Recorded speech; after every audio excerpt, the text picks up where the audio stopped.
Yes, indeed. Can you hear me? I can. Yes. Obviously, you're late. So I'll need a note from your parents as to why you were late. I know. Apologies. I've just been rushing back from IKEA. IKEA. Yes. Well, you're excused then, because that's like sort of the crystal maze, isn't it? And you're frozen again. The I think when you've screen. been to Yeah. IKEA, There we are back again. hang on a minute. I've got myself a decaf coffee, which is going to get me into trouble. So yeah. So yes, I'm going to go into a question. If you can hear me, Richard. Okie dokie. Yeah, good. Right. Okay. We'll do a little bit of chat maybe later once we're settled in. So Matthew's asking, do you supplement with vitamin D in the winter, or believe you can still get enough from food? What do you think? Plenty from food. The thing with vitamin D is that it's essential, but it's not the magic elixir that we've been led to believe either.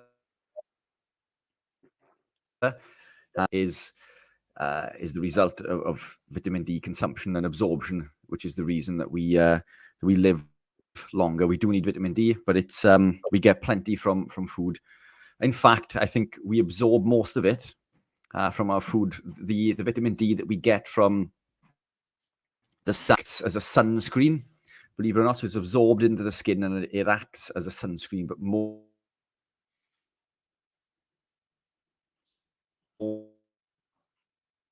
Yeah, Richard, I think your internet's just gone down a little bit. So most of the it's all good this end. You're back now. We didn't have this problem for 24 whole hours, did we? Yet, so, now we have. I've got full internet this end, which is strange. Yeah, it's all good this end. Yeah, but we didn't get any of your answer really. It just froze at this end. So vitamin D. Can you hear me now? Yeah, I can hear you. Yep, perfect.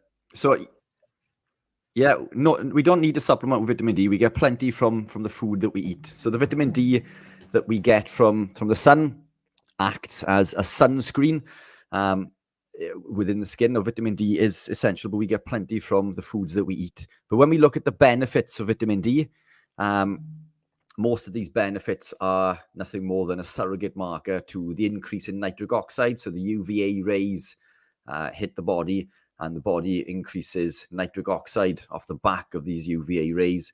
A lot of the benefits that we see from the vitamin D or sun exposure, absorption through vitamin D, is because of the increase in nitric oxide, not through vitamin D per se.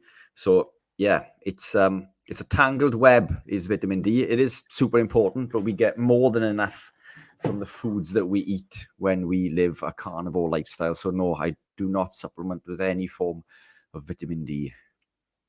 Have you ever believed that we needed to? Because I did. Yeah, of course I have. Yeah. Yeah. So I mean, I used to supplement with vitamin C. I used to supplement, which isn't actually vitamin C. I used to eat my spinach and kale smoothies. I used to add turmeric and black pepper to those. I used to actively seek out my antioxidants. I'd always supplement with a multivitamin. Yeah, I've been there. I've supplemented with almost everything that you can imagine. But as years and years of working with people such as yourself, working with people such as Anthony Chaffee, and networking within these circles, you soon pick up and learn little bits, and that's what we are putting forward, isn't it? We're paying it forward, these little trinkets that we have have learned over the years. There's still a lot of people within the keto and carnivore community who push antioxidants and fiber and veg as good sources of nutrients, and some of these are people that I highly respect, but they're wrong.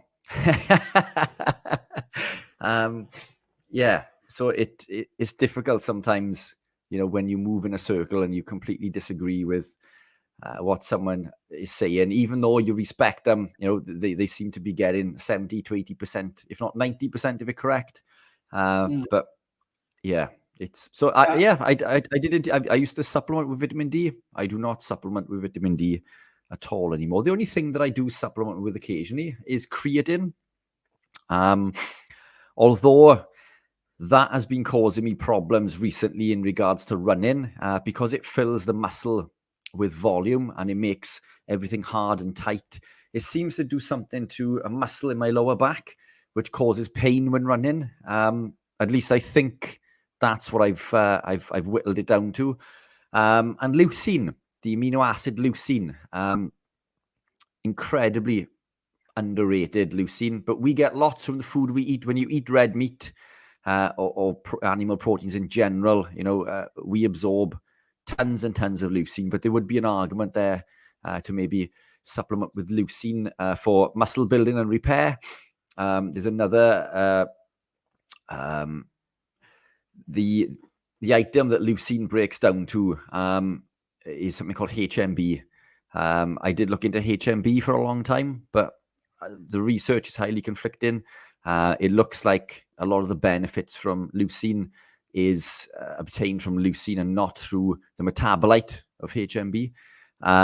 So I've gone back to leucine, but yeah, those are the only things that I can think of, other than sort of electrolytes, obviously, and MCT, but I don't look at those as supplementation. I look at those as part of, they're classed as foods. Electrolytes are foods. MCT is a type of food. They're VAT-free, so that, they're classed as foods. I don't regard those as supplements. Exogenous ketones I use. I use those most days for cognitive function, anti-inflammatory purposes, athletic performance, anti-aging. But again, BHB is something we create naturally in the body. I guess you could argue that we are supplementing with them because it doesn't come from our food. But it again, I look at these as foods. Yeah. But yeah, those are the. Just going back to what you said about the nitric oxide and vitamin D, and don't worry, I'm not complaining because you went off on a tangent. And I see quite a few people talk about nitric oxide, but they don't really make the connection because they talk about the morning sun and the fact it comes in at a different angle and therefore you get more nitric oxide. But they don't get into, well, that's actually the thing that's giving you some benefits of the morning sun. It's not necessarily the vitamin D, it's actually the nitric oxide. But I used to absolutely believe in it, and as a phlebotomist, I was worried about my vitamin D being low, and I would say supplementation worked for me, as in it put my readings up. Whether it made any clinical difference was marginal, and I don't supplement with vitamin D now. You could argue that in the winter and the summer in England, there's not that much difference. I think being outside, you see, this is the other thing. People say get your vitamin D by going outside, which I get that, because it's sunlight hits your skin and it gets converted and all that and interacts with cholesterol. But I think maybe the same as what I just said about the nitric oxide, maybe it's the getting outside.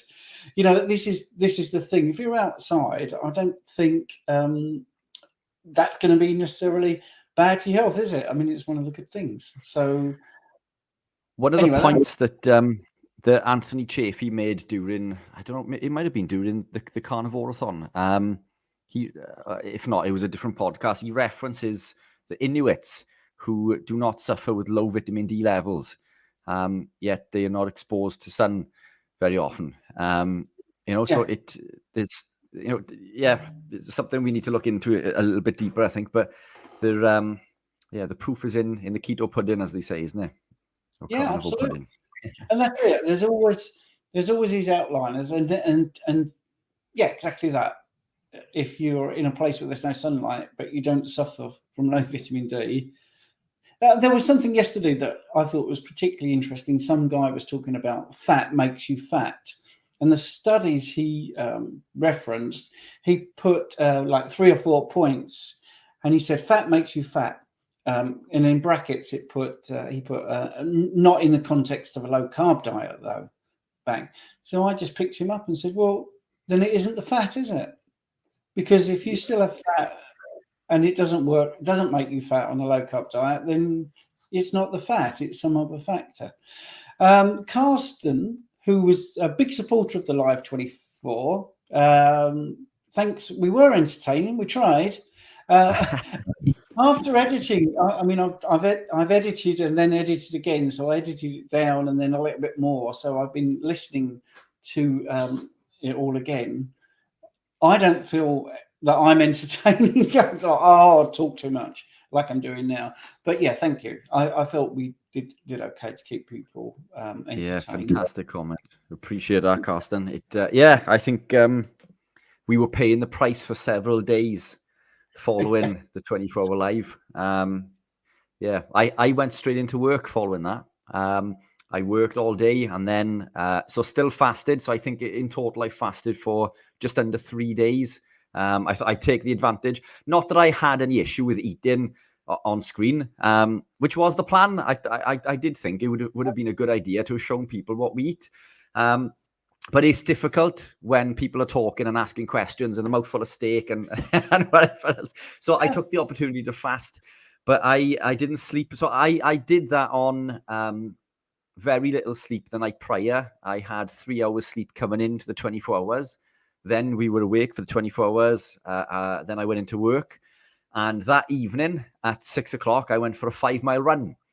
And it wasn't until I got back from that and that I indulged in some food.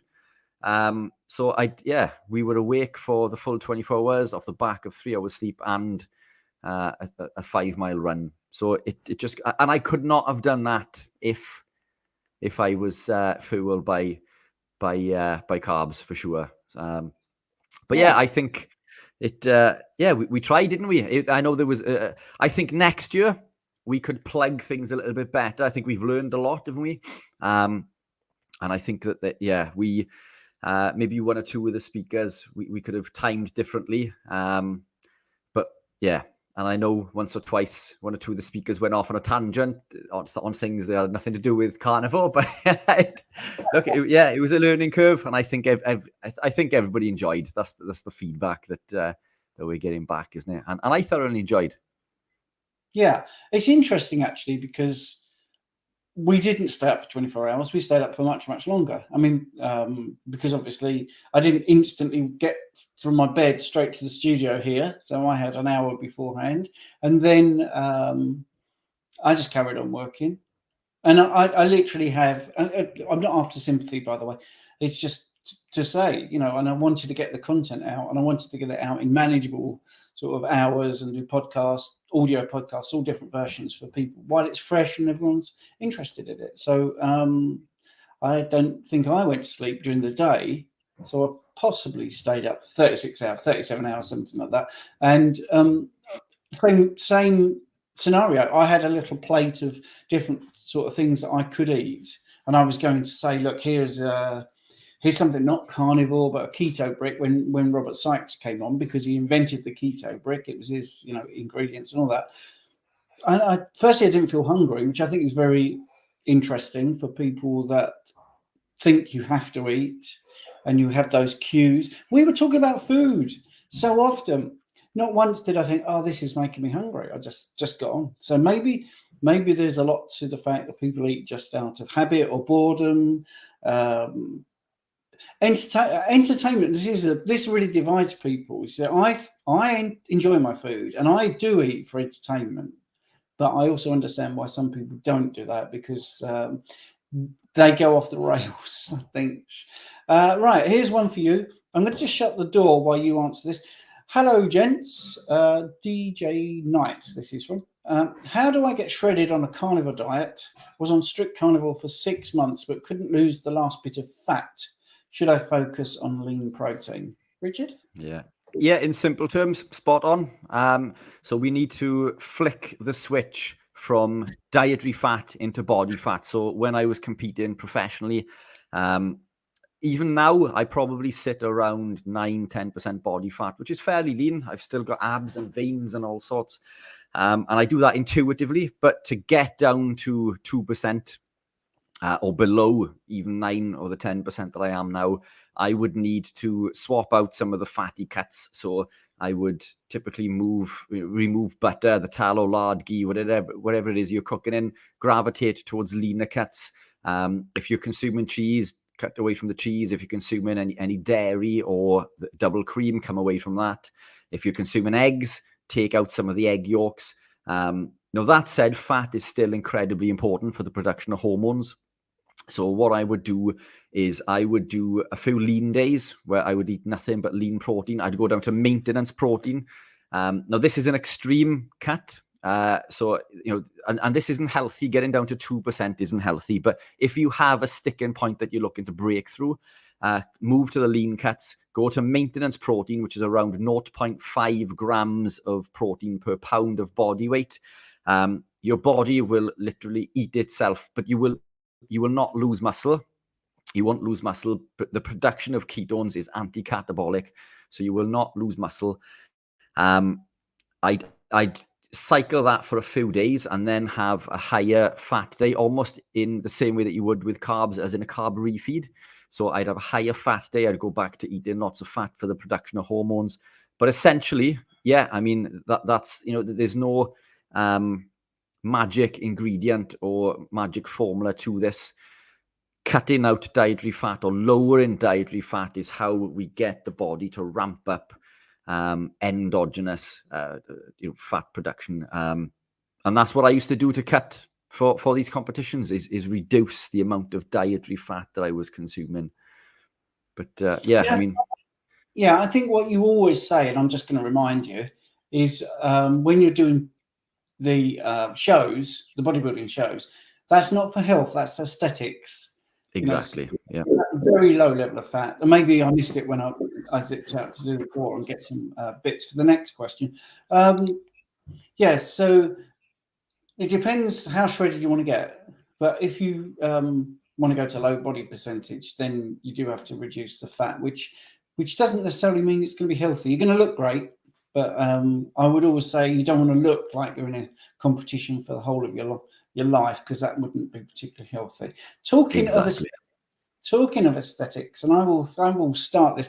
Thank you, Matthew. Happy Sunday, Stephen and Richard. Your hairstyles look really cool. I would love to know what you use, hair gel or wax. And so, yeah, in this spray bottle is the magic ingredients for me. I'll give you the ingredients. It's homemade, by the way. Water, salt. That's it. So yeah, it's just salty water. Now, I wish I'd known this when I was high carb, because when I used to use gel and waxes and stuff, and I ran or I trained, my eyes would sting because I would have this gloopy sort of sticky thing in my hair. And when I looked into it, all you need, and my hair really doesn't go where I want it to go. I found out that you can just use water and salt, but it's very analogous to the nutrition science and Big Pharma. You don't need all these chemicals. You don't need all this sticky stuff. You don't need waxes. You don't need things like that. Just a little bit of salt in water. Like I say, just spray it, bang, and it holds it like this. So it's great. It's great. What about you, Richard? I'm gonna have to try that, because my answer is pretty poor compared to that, to be honest. But I use hairspray, so it's not as natural as salt and water. But yeah, I moved away from wax and the gel. But it I'm really funny about what I put onto my body in regards to what's absorbed through the skin.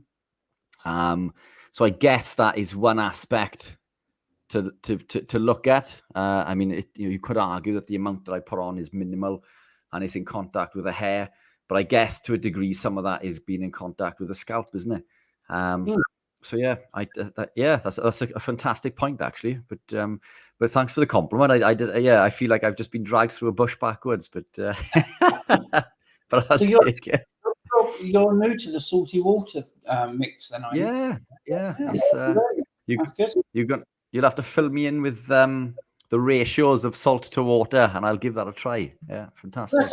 That's about a quarter teaspoon of water, and that the rest is water. Sorry, quarter teaspoon of salt, and the rest is water. And if it doesn't hold it enough, you put a little bit more salt in, and there's no problems afterwards. Just doesn't make your hair sort of sticky or grainy or anything like that. You don't have bits of salt in your hair. It's perfect, really. Yeah, really, and it makes sense.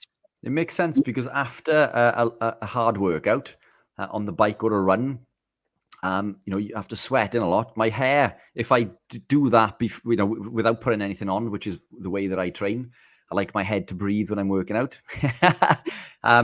It is sort of almost stuck in position, isn't it? Depending on what you've been doing. So it does make perfect sense. I like that.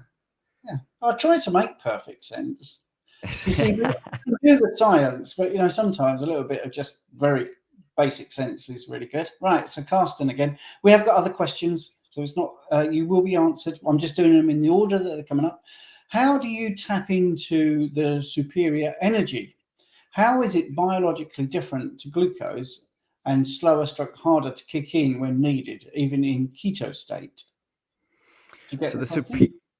Yeah, I think so. I mean, if you're beginning a journey initially, energy tends to drop off a cliff, and that's because we're not adapted. When we're born in a ketogenic state, and we are adapted, but through years of abuse of glucose, we become sugar burners. So the body loses its ability to process ketones and function efficiently. So we can get into a ketogenic state incredibly quickly. But these ketones are wasted. We waste ketones as acetoacetate and acetone. It can take, I usually push the figure of 12 weeks. I know that Stephen would argue that even longer than that, which they may be weight to. When I look at my journey, I was still seeing benefit 12 months on. But I think it takes at least 12 weeks to adapt, to upregulate certain enzymes and pathways, particularly the monocarboxylate transporters. So your body could be flooded with a sea of beta hydroxybutyrate, but the body will waste most of it. So it takes time for the body to upregulate these pathways and enzymes and utilize BHB. So if you were to test your blood ketones or urine for ketones, initially you may show incredibly high, but this means your body's wasting them. If you were to test my blood ketones now, my blood ketones are incredibly low, probably sitting around maybe 0.4 to 0.6 if I'm lucky. And this is because my body is utilizing them and not wasting them and endlessly flourishing through the body and not being used. But ketones will produce twice the energy that glucose will, and it will last considerably longer, and it's 400% more efficient. And by efficiency, I mean in regards to cellular respiration, when the body creates energy, we convert something called NAD plus into NADH. NAD plus levels decline with age. It's part of the electron transport chain. It's how we produce energy. And this decline in NAD plus leads to oxidative damage, oxidative stress. And this is why we almost age over time, because levels of NAD plus become lower and lower and lower, almost in the same way. If you can use the analogy, taking a photocopy of a photocopy of a photocopy, this is what happens to your cells. They become less active and faint year after year or time after time, because the body costs, or it costs the body 4 NAD plus molecules to process 1 glucose molecule. Whereas when we're ketogenic or carnivore, it costs the body 1 NAD plus molecule, increasing the NAD plus to NADH ratio, making energy efficiency 400% more efficient when ketogenic or carnivore than that compared to glucose. So I don't have a problem with superior energy, lots of it. We know that we can use ketones for energy on long distance. We know that that's well established in the endurance market or the endurance field. But let's look at sprinting or powerlifting. I'm incredibly strong for my size. So I weigh 72, 73 kilogram currently, yet I can still bench press 165k, deadlift 230k, and squat 190k. That's incredibly high for my weight, my body weight. And I put this down to being ketogenic, not consuming foods that are negating the body's ability to absorb nutrients in other foods and the body's ability to create and utilize a superior energy. That's what ketones are. They are superior energy. Superior energy for the brain, the body, and the heart. It increases mechanical efficiency of the heart by as much as 35%, blood flow by as much as 75%. The cells will uptake and utilize ketones a lot more efficiently. The brain, the muscle. So and when it comes down to glycogen, we know that for power we need glycogen. Now, it was deemed in the 1950s that glucose stored in the muscle as glycogen. That's why we needed to consume glucose in order to get muscle glycogen for energy within the muscle. And it seemed so obvious that scientists never examined another means for producing glycogen. But we produce glycogen when we become adapted, living a ketogenic carnivore lifestyle. The body upregulates these systems and enzymes and will create glycogen through lactate. So when I train on weights now, I don't get that pump that a carb athlete will get. Now, the carb athlete will chase that pump, that burn, but that burn shows an inefficiency. It's we're basically inefficiently buffering hydrogen ions, but I don't get that burn, and I'm sure Stephen can back this up whenever he's doing any workouts. That what happens is the lactate, so it's not lactic acid, because lactic acid does not exist in the human body. It's lactate. The lactate is an energy system. A keto or carnivore adapted athlete has the ability to send this lactate to the liver, where it's recycled into glycogen and shipped back to the muscle at a higher rate than even a carb athlete who is consuming copious amounts of carbohydrates in order to fill that glycogen. So almost on every level, in fact, studies show on peak power output, on endurance, on time trials, the carnivore or ketogenic adapted athlete will outperform themselves as a carb athlete every single time. So that's not to say if you are ketogenic carnivore that you will be better than a person who is on carbs, because we're all different, but you will be, once adapted, a lot quicker, stronger, faster, and you will last a lot longer than yourself as a carb athlete. So yeah, ketones do supply superior energy. Now, I a bit of a taboo subject within our community, but I do supplement with exogenous ketones. I manufacture exogenous ketones. I don't mention this during the talks that we do very often, obviously, Steve, because I'm not here to push product, but I find that I benefit immensely of supplementing with exogenous ketones and with C8 MCT oil or powder.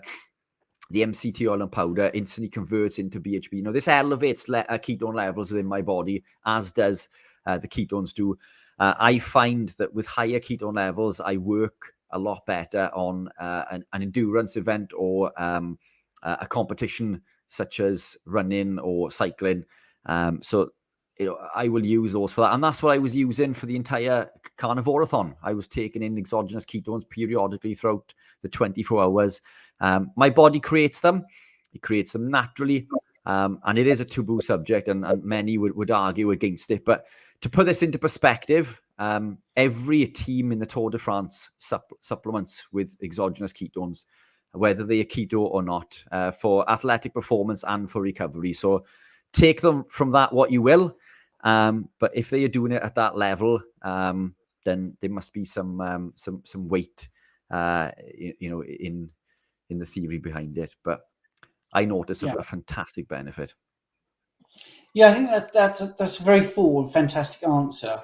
And in the middle of that, I did flash up your website and the fact that there's 10% off supplement. But I will make a big point of that. I mean, we did 24 hours and we didn't push supplements and products. That's not really what we're about. But they're there. I mean, people want to take supplements, and Richard takes the knowledge that he's got and he makes sure that any supplements are absolutely the best they can be. So I'm not shy in promoting it because it's great. I just want to just to add really quickly to that, people think that I push these to make money. I've made these supplements for me to use, and all I'm doing is offering them to the market. I won't put any rubbish in that I disagree with. So the supplements that I've manufactured for me to use personally. I use everything branded with Keto Pro. I've created it for myself, and I'm offering that to the market basically because I believe that they are the best on the market. But there we are. That's enough of that. I'm not here to tout products, but they're there. They're available if should you wish to look into them. But yeah, and I'll put your website at the top there, and there's a 10% off for first orders with the code Gentlemen. Keto New 10. So there you go. Right, now, I just wanted to add, because we look at things the wrong way. When we talk about being fat adapted, Richard snuck in there that we're born ketogenic. So actually what your body does is it struggles to be carb adapted. So when you go to this way of eating, you're just going back to your natural state. You're not fat adapted. You are just basically a human. So you take a baby and you start feeding it carbohydrates, a formula, all things which are completely alien. And this is why to me, this is the crux of it. We feed human beings of things that they've never eaten before, and way too many carbohydrates, way too many sugars, stuff that you ancestrally would not have been eating, and certainly not I'm actually segueing into the next question. And seasonal stuff as well. We have it 24/7, and that's bad. And we become carb adapted. This way of eating is not fat adapted. It's just being normal. So with that being said, here's the question from Sabrina. Thoughts on carrots and bananas? Are these benign among the fruits and veggies? So again, I mean, we know that all plants contain phytoalexins, plant toxins. Are you asking, are they okay to eat occasionally? Or, I think there's a spectrum in regards to what is better and what are worse. I think these are probably towards the better end of the scale. Do I eat them? I haven't eaten a carrot for a very, very long time. I can't remember the last time I consumed any fruit other than berries. Berries, I think it's probably been. In fact, the last time I consumed berries came in some cheese that I bought, not knowing that it contained berries. But I'm not against berries. I just don't consume any fruit or veg at all anymore. But then I'll consume coffee now and again. This isn't coffee, by the way. This is exogenous ketones. But I'm not afraid to say, I know that Anthony Chaffee is dead against coffee consumption. He tells a story of a friend of his who was carnivore, aches and pains went away, put some coffee in, and he was struggling again. And the same with him. Coffee I use as a tool. So we all have these little cruxes, but there's certainly worse things occasionally. Yeah, there's certainly worse things to be consuming. I know we're told to avoid root vegetables. They are higher in carb, but they I would class them as being lower on the toxicity scale. So if you put them in now and again, who am I to tell you not to consume them? There's certainly worse things. You could have put 100 different things up that could have been a lot worse than bananas and carrots, I think. I don't know what your thoughts are, Stephen, but I think that as minus the carb content, they're right at the bottom end of the toxicity scale, I believe, unless there's something in there that somebody listening knows anything about that I'm unaware of. That I would put those at the bottom end. Yeah. Well, I don't eat carrots or bananas. I certainly don't eat bananas. I'm going to show you a picture. I don't know if it will show up, but there you go. There's a picture of me when I won a singles tournament at tennis. When I was high carb, and even then, we were told by the sports scientists to not eat much of the banana. So if you watch a 5-setter, at Wimbledon, and the tennis players are eating bananas, they do not scoff a whole banana down.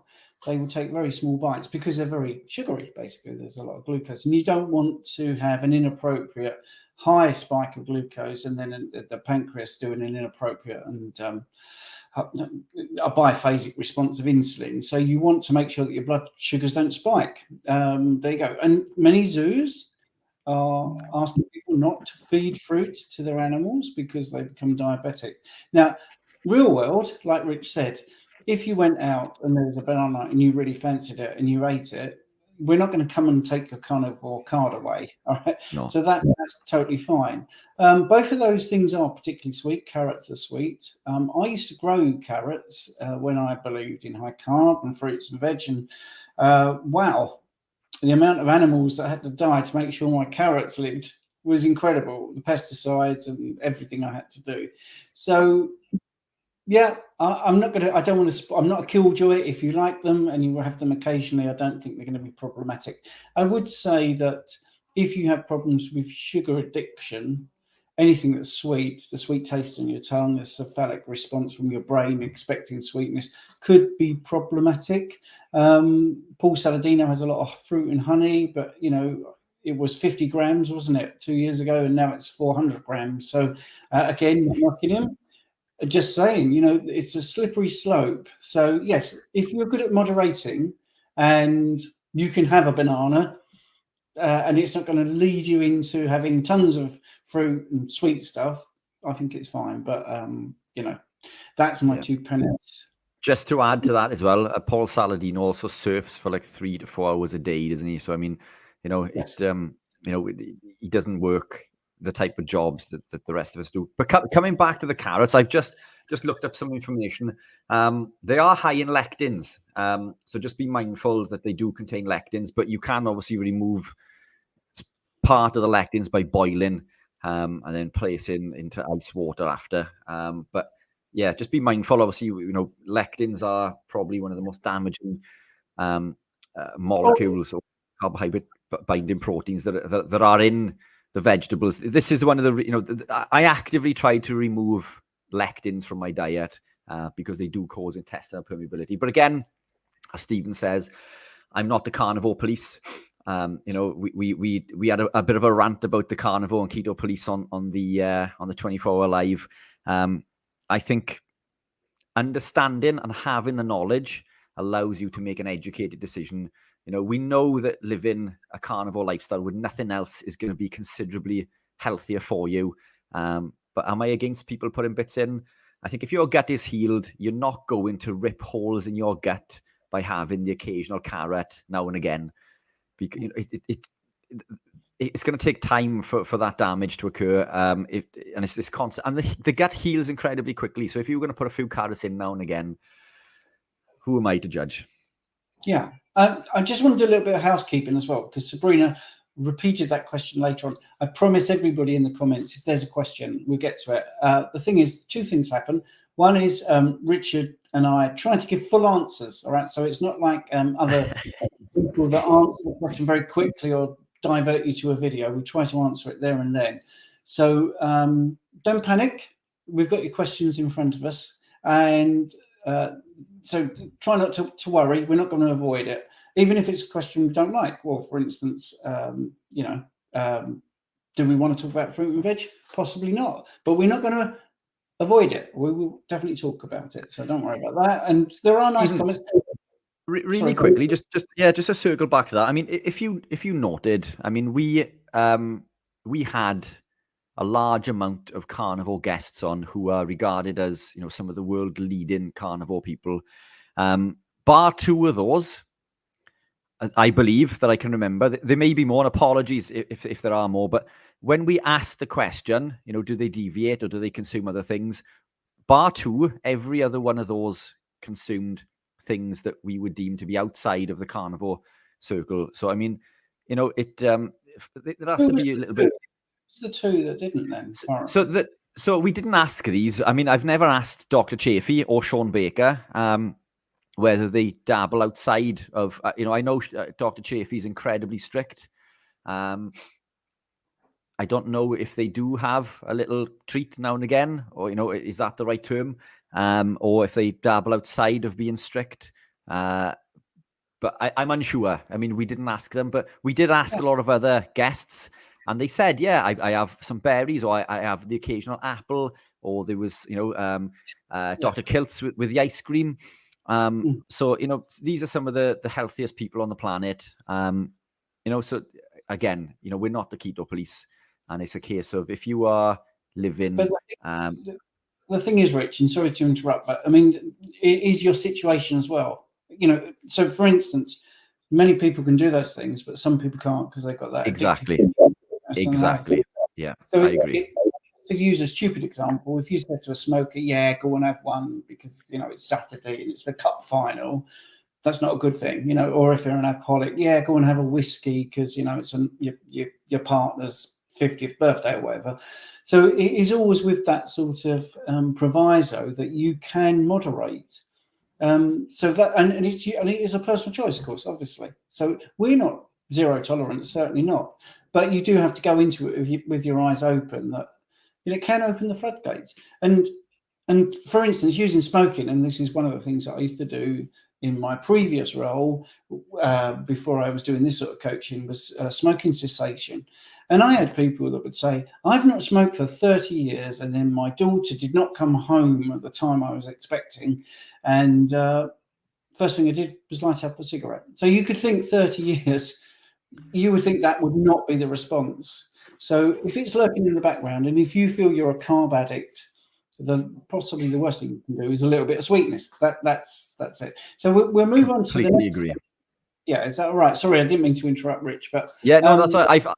Go on, fire away. I had a story to tell in regards to carb addiction from a personal standpoint, but let's get through some of the questions and maybe we can circle back. That's what I was thinking, because I've just said we do get to the questions. Carsten has asked another one. The South African cyclist, who is Sean Sakanowski, said on your 24 hours, energy needs movement to kick in, like an afterburner.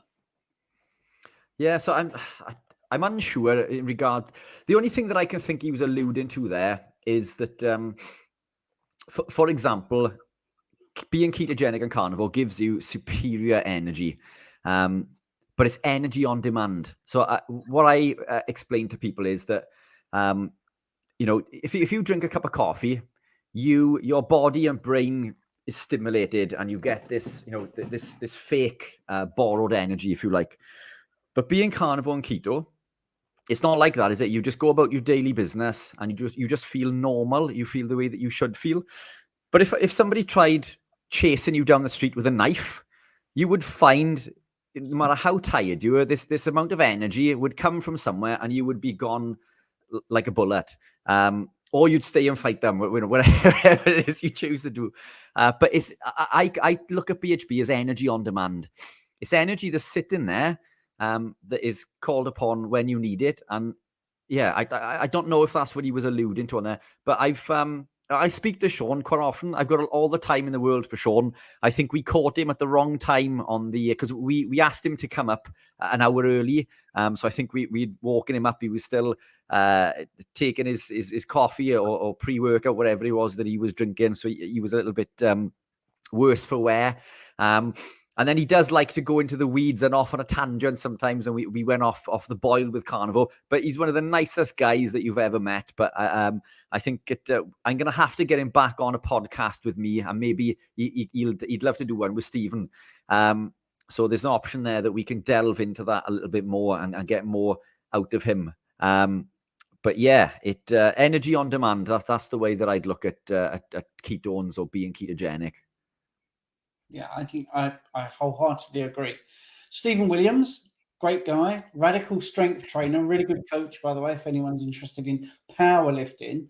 Thoughts on building large amounts of muscle on a carnivore diet? I think the diet has a lot of utility, but I've seen no evidence it would be used to build lots of muscle. Now, I'll have to say, I've seen evidence firsthand when I went to Sheffield and stood next to Sean Baker.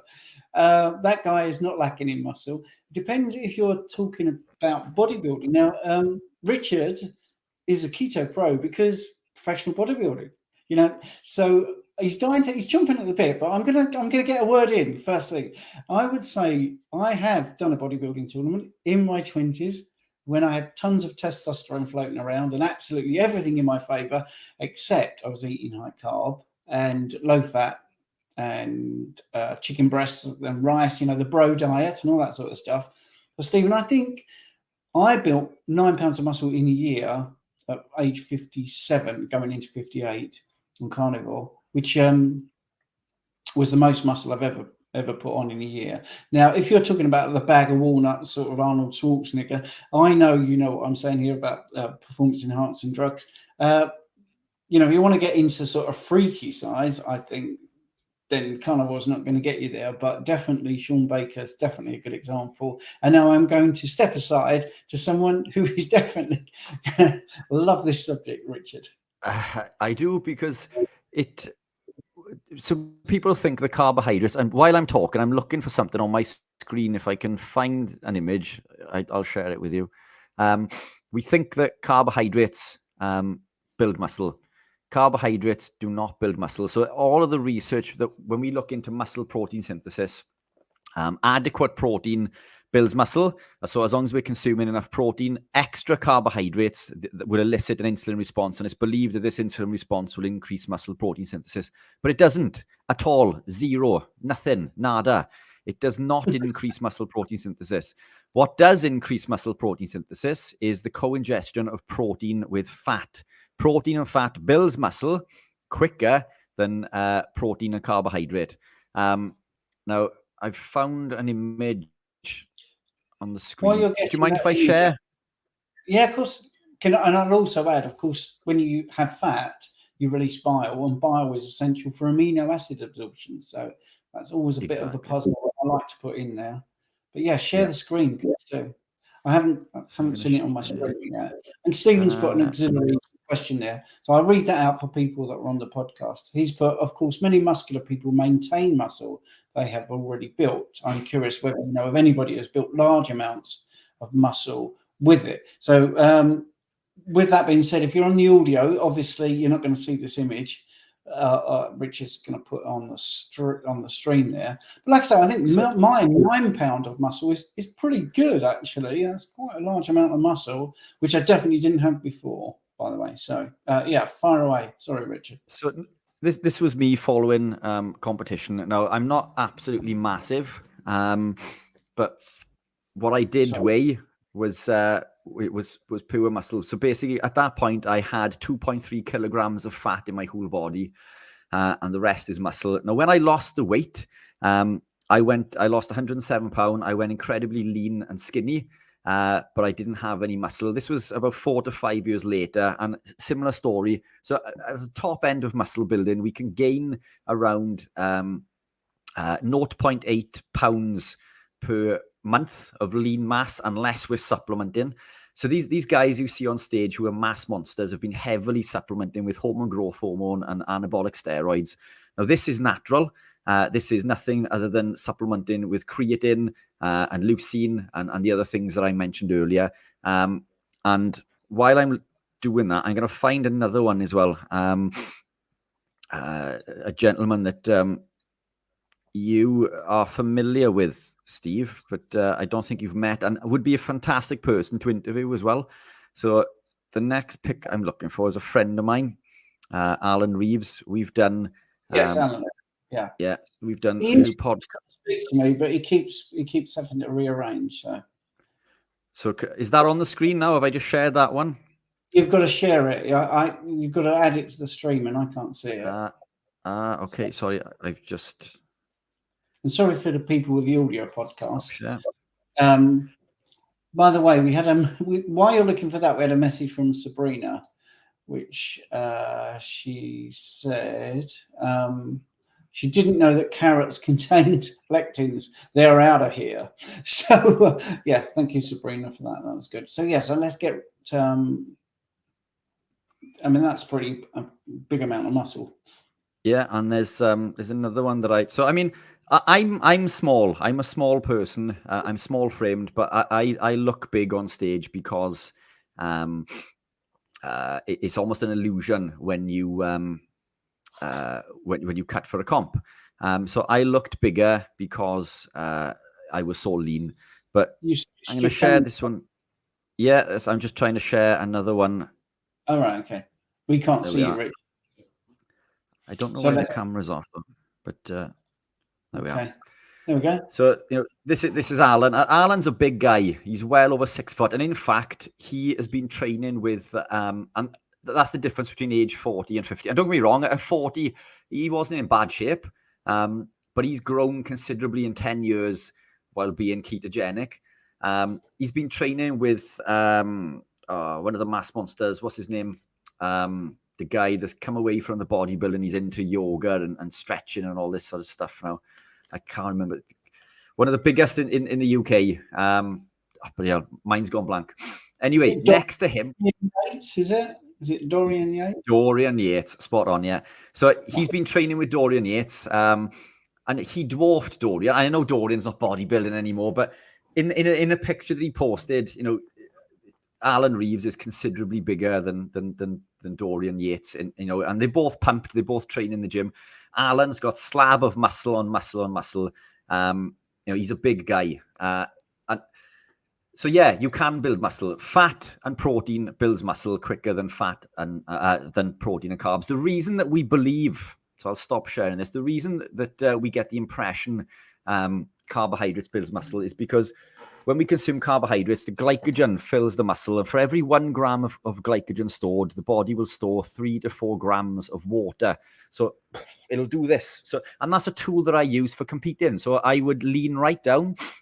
I would do a fat refeed for a few days. So lean cuts of protein and fatty cuts of protein for 3 days, lots of fat, and I would fill the cell of my lipids. So that's fat stored in the muscle. And then you okay, Steve? Yeah, your signal, you cut out a little bit there. I just wanted to say. All good now? Yep, you're good. But so yeah, brilliant. So I'd fat feed, and then 3 days before comp, I would do a glyco feed. So this is the only time of the year that I would put carbs in. I would put it in through white rice, because white rice is lectin free. I would consume lean protein, and I would do this not for health, but purely for aesthetic purposes. So I would gain about 7 pounds by eating high fat and so I'd store 7 pounds by eating fat and storing fat in the muscle in the intracellular lipids. And then I would gain an additional 10 the following 2 to 3 days on water and glyco. So I put 17 pounds on in 4 to 5 days. And on a small frame, this used to make me absolutely huge. On incredibly tight skin. Again, I'm not saying that this is healthy, but it was fit for purpose. But that's the reason that we believe that carbs builds muscle, is because of the glyco and water. And this is another thing that the anabolic steroids will stimulate, is the retention of water. And when we look at anabolic steroids in the term of like Dianabol makes people incredibly big, incredibly quickly, and incredibly strong. But it doesn't build muscle. It just adds fluid to the muscle, which acts as a lever and allows us to lift things a lot heavier. The second that person stops supplementing with that drug, and that drug leaves their system, and so does the water, then so does their strength. They haven't actually built any muscle. So they're not building muscle. So these mass monsters you see on stage has not been built by carbohydrate. Well, it has, because they've been consuming carbohydrate, but that has been counterintuitive to them building. They would be considerably bigger, I believe, if they were doing it through protein and fat. But muscle contains another protein called myostatin. Now, myostatin will prevent your body from growing past a certain size. Your body is predispositioned to be a certain size, and your body would deem it to be unhealthy to go beyond this size. And a lot of these guys that you see who are absolutely huge have low myostatin within their body. So when they've tested their myostatin, the protein in their body that prevents them from building muscle is incredibly low, whereas mine is incredibly high.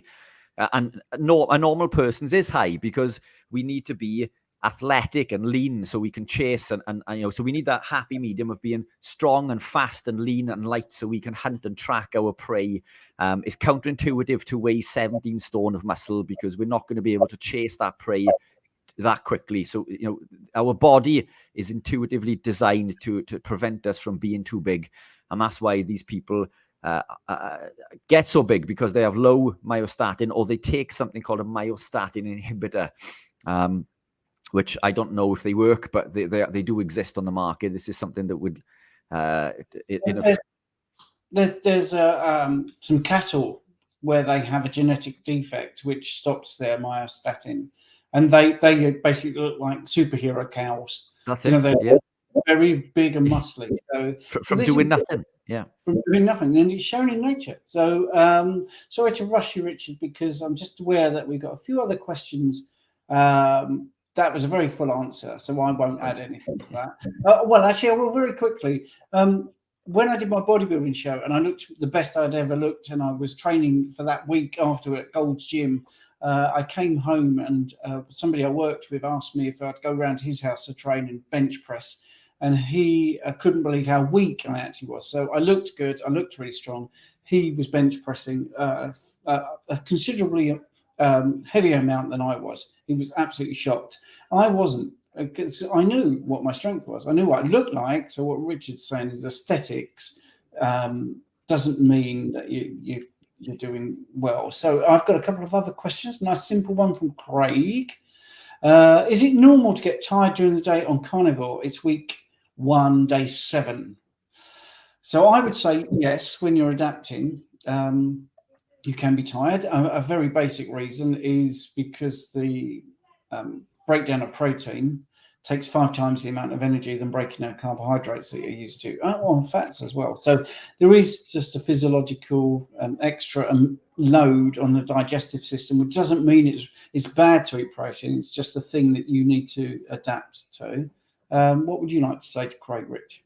Yeah, a couple of things. Make sure you're getting plenty of salt and or supplementing with electrolytes, because when you become carnivore or keto, you're coming from usually a level of insulin resistance. This insulin drops almost overnight. This signals the kidneys to release sodium from the body, which leads to major fatigue, headaches, migraines, nauseousness. Salt is essential for life. We need lots of salt. So quality salt like a pink Himalayan or Celtic sea salt. And as I say, and or supplementing with electrolytes, but way more than you think you need. Listen to your body. You need lots of salt. As Stephen said, the production of energy is costing the body a lot more. So it takes time to adapt, and it takes time to upregulate something called the monocarboxylate transporters, which is how the body uses energy sort of within the muscle and the mitochondria throughout the body. It takes time to upregulate these pathways.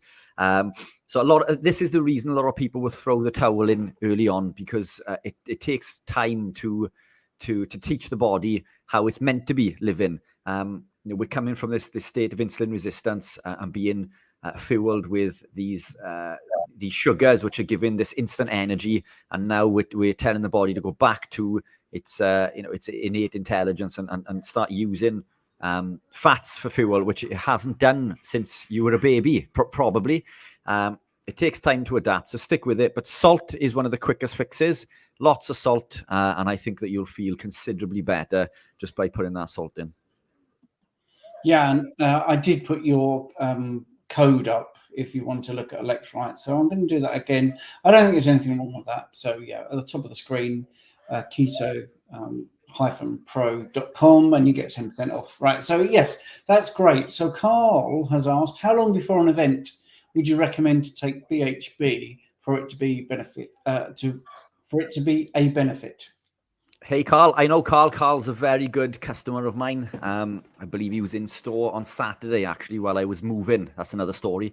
Well, let's talk out, just for people that haven't heard, what is BHB, and then answer the question. Brilliant. So BHB is beta-hydroxybutyrate. So this is what we create when we are ketogenic. We create, there's 3 ketone bodies. Beta-hydroxybutyrate, which is the creme de la creme. This is what we're in search for. And then there's acetoacetate and acetone. Acetoacetate and acetone are quite often wasted within the body.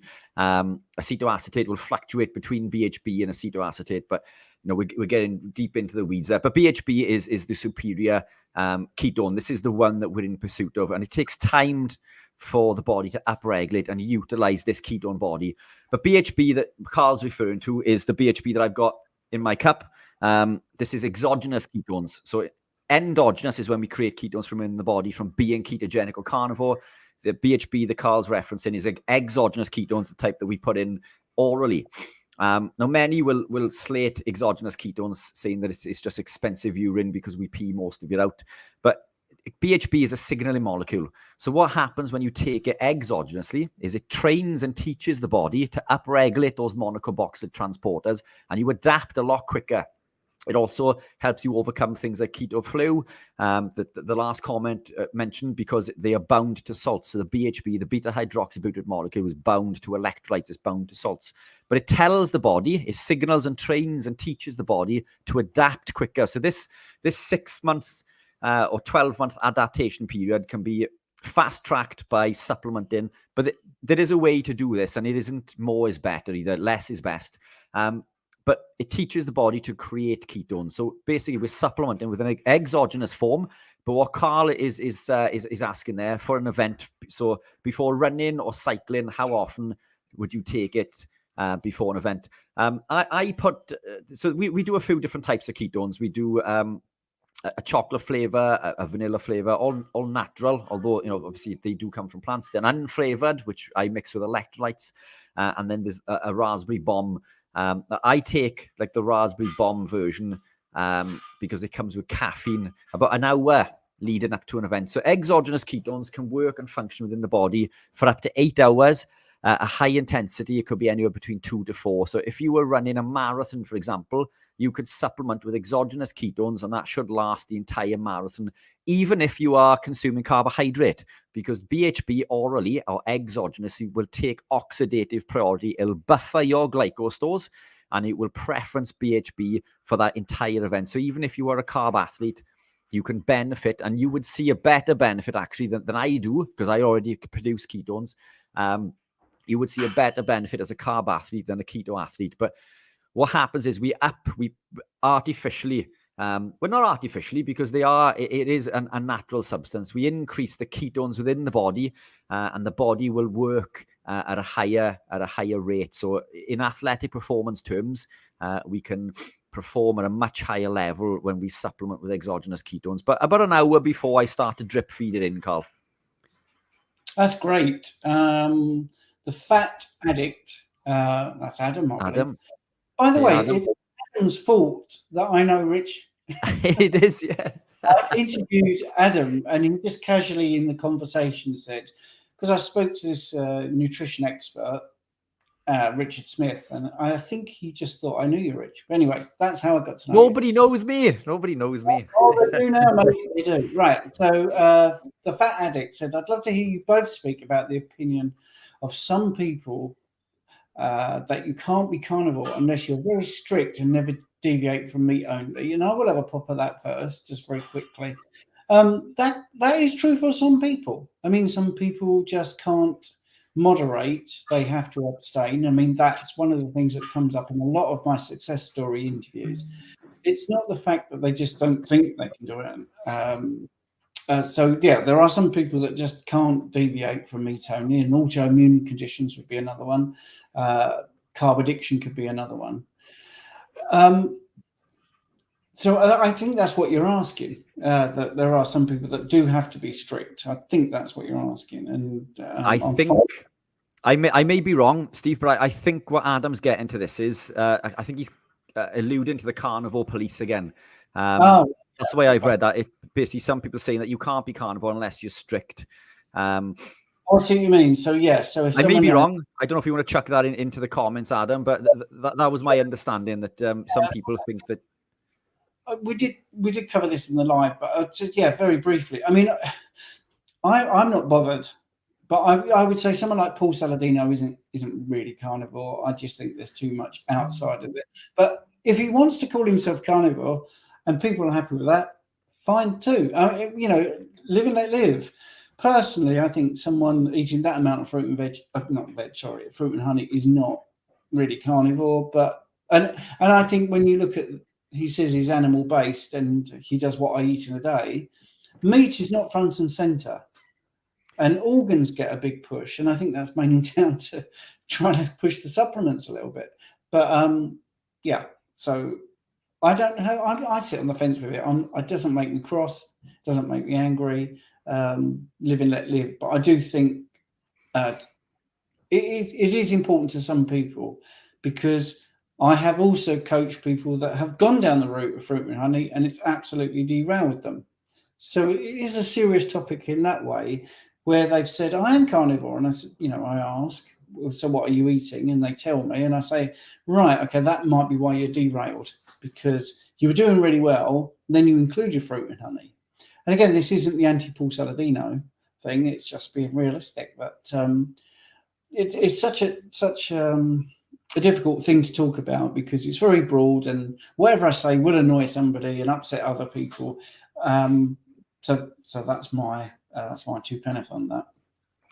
Yeah, I think I'm not a lover of the carnivore police. I mean, there's people who will throw stones from a distance. Everybody deviates. We're all human. And if you don't deviate because you've been strict for so long, then kudos to you, but you didn't just wake up and become carnivore and have been strict. You know, a lot of people gravitate into this slowly over time. You know, along the way, you have made mistakes and people made mistakes. But this is about understanding and education, and being able to make an educated decision. Now, what makes a carnivore to me is somebody that predominantly only eats meat. So if 70% of your plate is meat, then you are carnivore based, in my opinion. If you eat a little bit of veg, you know, typically a plate is the other way around, where it's 70% veg and you know, even less than 20% protein. But if you are eating, if most of your meals are predominantly meat, animal based, then that's what makes a carnivore to me. And then there's different subsections, isn't there? You know, we get people who put, I think you can be carnivore if you do consume a little bit of honey, but again, it's how much. I think you can be carnivore if you consume a little bit of veg occasionally. It's all about the rule and not the exception. If you eat meat for 6 days out of 7, then, you know, to me, you're a carnivore. You know, if you decide to put, you know, some broccoli in on day 7 with your steak and eggs, you said that doesn't not make you a carnivore. Do you know what I mean? But, you know, there is context to this, because the deeper and the stricter you go, I believe, the more benefit you'll see. But it, again, it's understanding the foods that contain these phytoalexins, these plant toxins, these lectins, these compounds that are going to cause issues. If you were a person who can eat 6 days of carnivore and then put, you know, let's just use the term carrots, because that's what Sabrina popped up earlier. Obviously, she said she's not going to put them in anymore, and that's fine. But if you wanted to put them on day 7, that doesn't not make you a carnivore just because you've had, you know, 1 or 2 carrots with your steak and eggs. Do you know what I mean? And do we ship? We can do.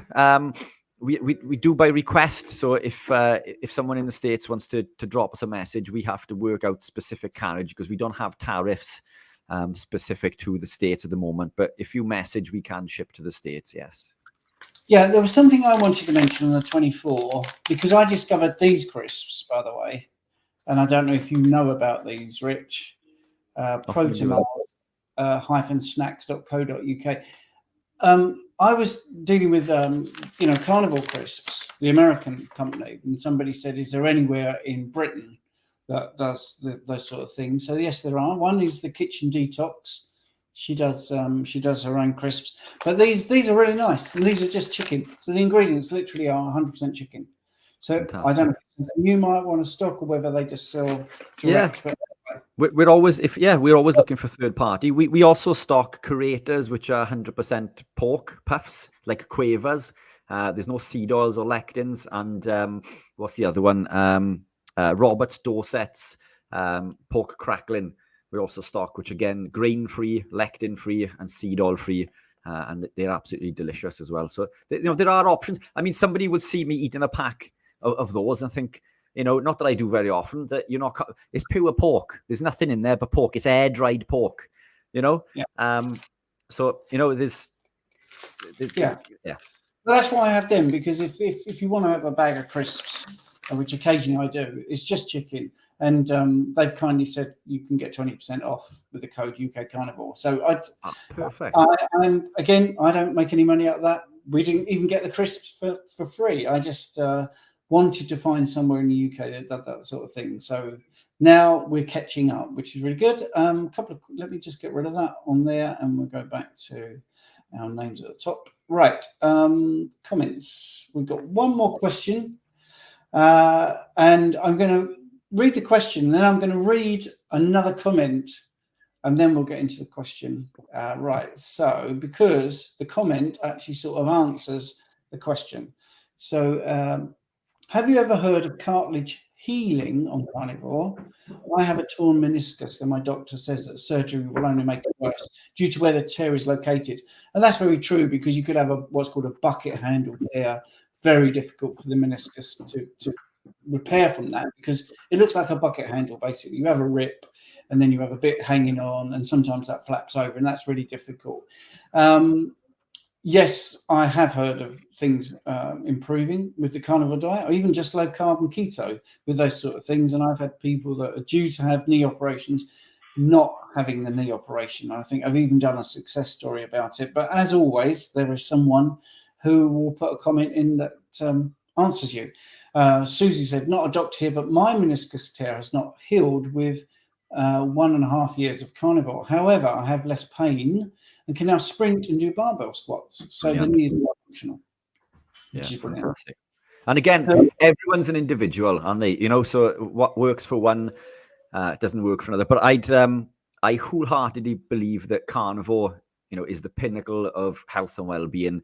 And that is going to be your best chance of healing and repairing your body. And if you can't do it with that, then, you know, I don't think you're going to, there's no other way to do it. If carnivore doesn't help. And obviously Susie there saw a massive improvement, which is fantastic. And as you say, during the Carnivore-a-thon, I think Robert, didn't he suffer with a meniscus tear that repaired? Am I just making this up? I'm sure that it was 24 hours, so we were incredibly tired. I'm sure somebody mentioned about recovering from a tear. Might be worth going back and double checking. But yeah, I've seen some incredible things with carnivore healing and repairing all sorts of the body. And we spoke about teeth, didn't we? You know, certain cavities and stuff in our teeth, you know, so it, yeah. Well, we had Dr. Kevin Stock on, who is a dentist. So I think, you know, I did try and actually, that was genuine. If anyone thought that was a silly thing when I said I went through the human body and tried to get a specialist in every area, I actually did do that. Right. So we're going to finish. We were going to finish with that question, but Broderick Hall has just put a comment in there. I'll put that on, but we are going to finish it. I don't know if you want to add something. He's saying he's carnivore, but he has to eat veg because I have to eat chlorophyll. So once a week I eat veg to offset chlorophyll, which is a blood anticoagulant. A lot of people call it a blood thinner, but actually what that does is it stops you coagulating. But anyway, yes, right. So we're going to finish. Did you want to add something, Rich? You're looking very studious. No, sorry. Right. Yeah. So that wasn't sort of a question, really. That's just saying that's what I do. And that's what I was trying to say. Everyone's individual, so they eat veg or fruit for whatever reason. Anyway, I think we're going to wrap up now, if that's okay with you, Richard Smith. Fantastic. No problem at all. Yeah. So thanks, everybody, for tuning in. I hope you've enjoyed the live. And you can always put, you know, when this goes on YouTube before it starts, you can press notify. You can also comment. You can put your questions in before we even start, so we can load up and have questions ready to go. So that's great. So there is someone else just put some questions in here. That's a question for you and Dr. Chafee. How can she heal? I think we'll have to do that next week because we're going to wrap up now. So, but sorry, Jacqueline, and I will see everybody. Well, we will see everybody next week. Definitely. Yeah. Thank you all. Pleasure as always. Bye-bye.